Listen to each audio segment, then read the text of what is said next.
Okay, today I'm going to show you an installation we just finished. It's a frameless shower door. It's a double door. We don't have a handles in here. We have a knob. As you see, they're quite big. We have a very good grip in here. And you have the knob on each side of the door, of the glass. Now both of the doors swing both ways. Both of them swing in and out. And in this case we have two glass shelves that are made of the same type of glass. The only difference, the glass shelves are not tempered. On the door it is a safety tempered glass. It's from 3A clear. I'd like to mention on this case, this time, how to prepare when you do the remodeling before to do the tile. How to, I'm going to tell you how to do it so you prepare, you know, the right opening for the door. So let's start with the walls. When you do walls on the side, okay, this type of door are custom made, so we don't care that much if the walls are out in angle, out of level, because we can cut the glass following the wall. Of course, always better if you do it level, but it's not something that happens too often. What we do care is when the walls have a valley, towards outside or towards inside, because we have to cut the glass following the walls. For example, if you have the wall bent like this, so we have to cut the glass like this and then go like that, in angle. So that it can be a little bit more expensive to the materials, because instead of cut the glass by computer, it will be cut by hand. It takes a little bit longer and a little bit more work, so it can, you know, be a little bit more money if the wall have a value on it. We personally, on this company, we don't charge for that.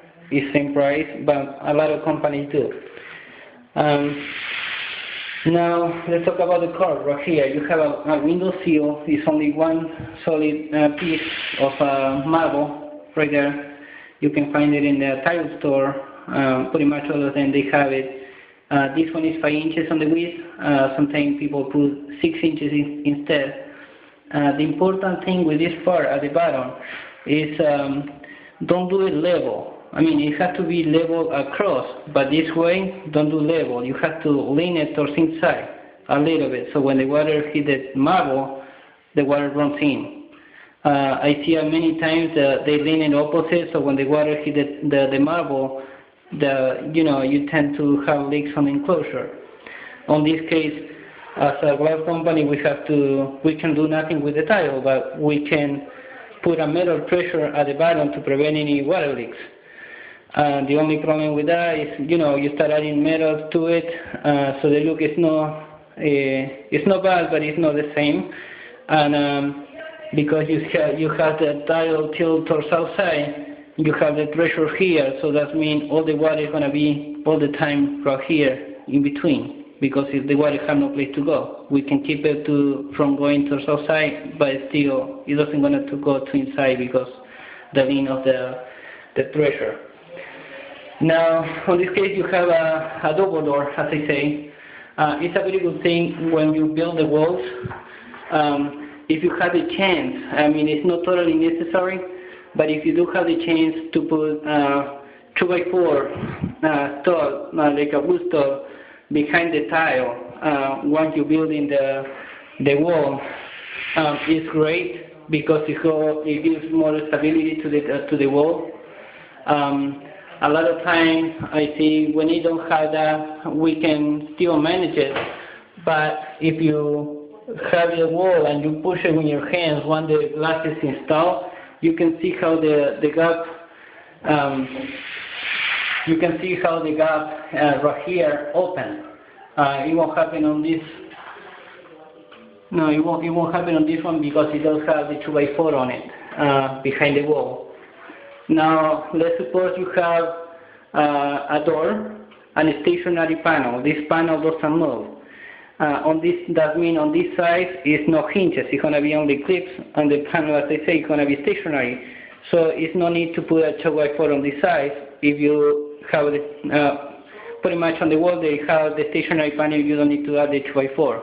Now on the wall that has the hinges, it's not totally necessary, as I say, but it's a very good thing if you do the 2x4 wood on it. And behind the tile where the hinge is gonna, where the screw for the hinges is gonna go. And then another thing that I have seen is a lot of contractors, they do the bathrooms and they do those pre-mix mold. They come in a bucket instead of thin set on the tile. Personally, for what I see, that's very good when you do like patching. If one tile breaks or you have to do repair 1 or 2 tiles, that's great. But once you have to do the whole bathroom, after a couple months, you still do this to the tile and it will sound hollow. Especially when you hinge the door to the wall. Sometimes because you use those type of mastic, then the tile can break because it has nothing to put in the back. So that is why I will recommend to use thin set instead of those pre-mix molds. As far as the door, as I said, both doors in both ways, in and out. They have a bottom slipper, rubber bottom slipper at the bottom. Obviously, this one is flexible. That is the one is touching the marble at the bottom of the floor, and this one is solid. If you see, you have an angle on it, so when the water hits the plastic, will run back in. Let me show you the review, so you see everything is even. This door is not crooked. Okay, you see the gap on the door right there. Let me show you the bottom. You see everything is even. The height is perfect too. And that's all for today. I hope you like the video and it can be useful once you do your remodeling, so you can prepare your bathroom for this type of doors.